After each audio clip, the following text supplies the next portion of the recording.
This is the story of the largest outdoor art gallery in America, and almost nobody knows they're walking through it. On the sides of brick buildings in nearly every American town, faded advertisements from a century ago are still clinging to the walls. Hand-painted, 10 feet tall, selling flour and tobacco and soft drinks to customers who died generations ago. They were painted by craftsmen called wall dogs, men who traveled from town to town and worked like dogs, tethered to scaffolds 50 feet above the street. And the signs they left behind are called ghost signs. Once you learn to see them, you will never look at a main street the same way again. To understand where they came from, you have to picture America at the end of the 19th century. It's the 1890s. There is no radio, no television, no neon. If you were a company with something to sell, you had exactly one way to reach thousands of people at once, and it was standing right there on the side of every brick building in town. Blank walls were advertising real estate. And in an era with almost no rules about signage, companies raced to claim every square foot of brick facing a busy street. The demand created a profession that has almost entirely vanished. The wall dogs. Men who said they worked like dogs, tethered to walls on wooden scaffolds and rope rigs, sometimes 50 feet above the street. In summer heat and autumn wind, they traveled from town to town like journeymen, carrying brushes, chalk lines, and buckets of paint. A crew could put up a building-sized advertisement in a day or two. And they weren't just laborers, they were craftsmen. Their greatest technical challenge sounds simple and isn't, making enormous lettering appear perfectly straight and level on walls that were anything but. Crooked bricks, uneven mortar, bowed surfaces, the wall dog's job was to make imperfection look like precision, using nothing but a practiced eye and a steady hand. The big sign companies, outfits like the Thomas Cusack Company, employed entire traveling crews of these men, dispatching them across the country like advance units of a commercial army. The products they painted read like a lost dictionary of American life. Owl cigars, King Midas flour, Bruton's snuff, Can't Bust 'em overalls, mail pouch chewing tobacco manufactured by Bloch Brothers Tobacco Company out of Wheeling, West Virginia, which became a roadside institution in their own right. For 55 years, one man, Harley Warwick, personally painted more than 20,000 of those mail pouch barns, becoming so identified with the work that he was named an NEA National Heritage Fellow.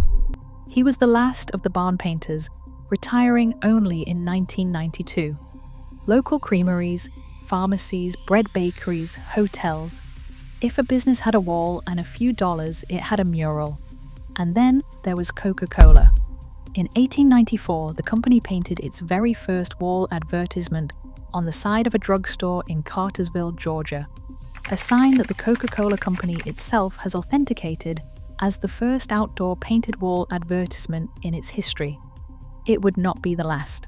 Over the following decades, Coca-Cola commissioned wall murals on a scale that is genuinely hard to comprehend.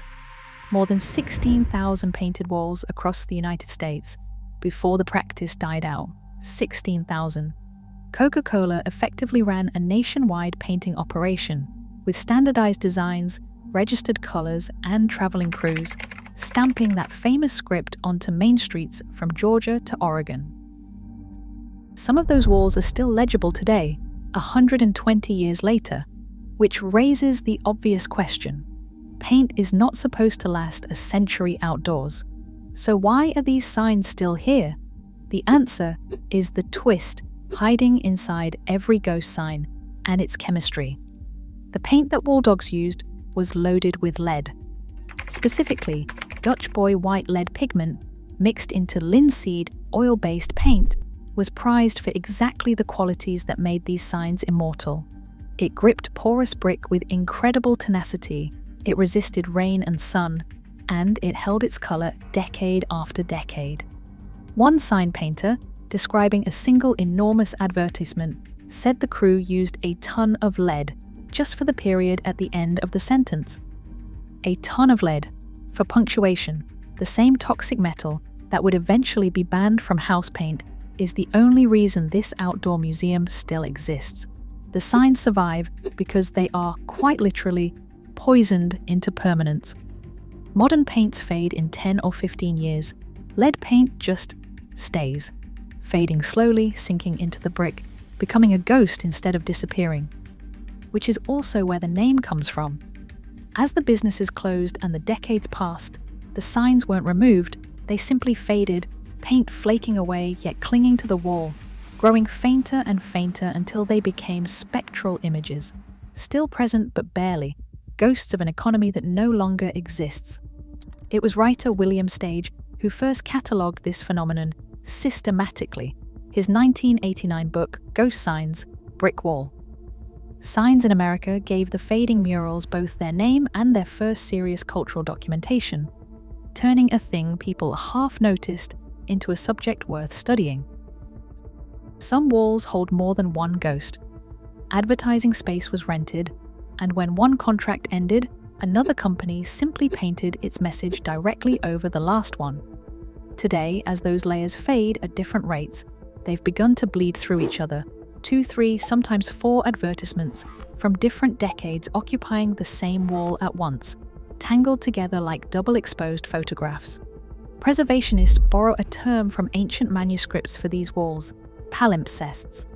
A palimpsest was a parchment scraped clean and written over, with the old text still faintly visible beneath.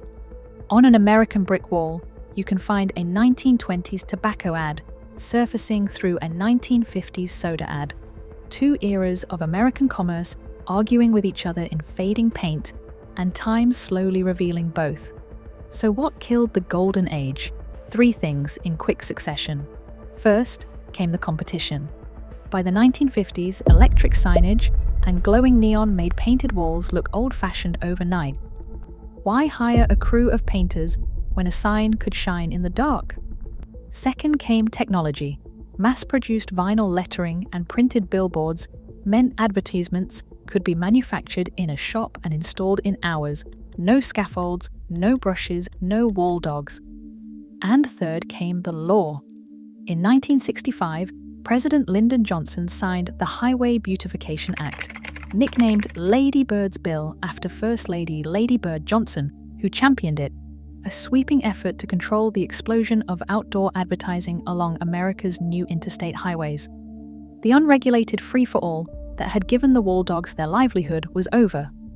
Within a generation, an entire trade, its techniques, its tricks, its traveling crews, had almost completely disappeared. The men climbed down from the walls, and for the most part, they never went back up. But the signs stayed, and here is where the story takes its strangest turn. Sometimes, America's ghost signs come back from the dead. In Detroit, as abandoned buildings have been demolished through the Detroit Land Bank Authority's blight removal program, wrecking crews keep making accidental discoveries. When a building comes down, the wall of its neighbor is exposed to daylight for the first time in a century. And there, protected all those years by the building pressed against it, is a pristine ghost sign. Colors still strong, letters still sharp. An advertisement that last saw the sun when the building next door went up, suddenly selling its long-vanished product to a city that had forgotten it existed. Demolition, the very force that has erased thousands of these signs, occasionally works in reverse. A wrecking ball acting as an archaeologist. That accidental preservation has inspired a deliberate movement. Across the country, towns and cities have begun documenting their ghost signs, photographing and mapping them before weather finishes what time started. Institutions like the American Sign Museum in Cincinnati and the International Wall Dog Mural and Sign Art Museum in Pontiac, Illinois, have made it their mission to preserve both the physical signs and the techniques used to create them. Some communities go further and restore them, repainting the old advertisements in their original colors. And a small revival of the sign painting craft itself has emerged. Modern artists who study the old techniques, trace the surviving letterforms, research the exact colors companies registered a century ago, and repaint the walls the way the wall dogs would have. It is meticulous, almost archaeological work, measuring, redrawing to scale, matching historic pigments to modern paint. But restoration comes with a genuine dilemma, and preservationists argue about it to this day. When you repaint a ghost sign, is it preserved or is it gone? A freshly painted replica is bright, legible, and permanent, but the ghost, the fading, the weathering, the 100 years of rain visible in the paint, that was the historic artifact. Repaint it and you've saved the image, but erase the evidence. Leave it alone, and in another few decades, there may be nothing left to save. There's no clean answer. Every faded wall forces the same quiet choice between memory and authenticity. And maybe that's why ghost signs hold people the way they do. They aren't in museums, there's no plaque, no admission fee, no velvet rope. They're just there above the coffee shop, behind the parking lot, on the alley side of the hardware store, advertising snuff and overalls and 5-cent sodas to a world that has completely moved on. Every one of them is a small collision between two eras: the age when a man on a scaffold with a brush was the most powerful advertising medium in America, and the age of screens we live in now. So here's the invitation. The next time you're on any old main street in America, stop. Look up above the modern storefronts, at the second and third stories, at the alley walls and the exposed sides of corner buildings. Odds are a ghost is looking back at you, the work of a forgotten painter, in poison paint for a dead company, still doing its job 100 years later, still trying to catch your eye. The wall dogs are gone. Their dog's work, painted to sell a moment, turned out to be built for a century. And it's still up there. Fading, but not gone.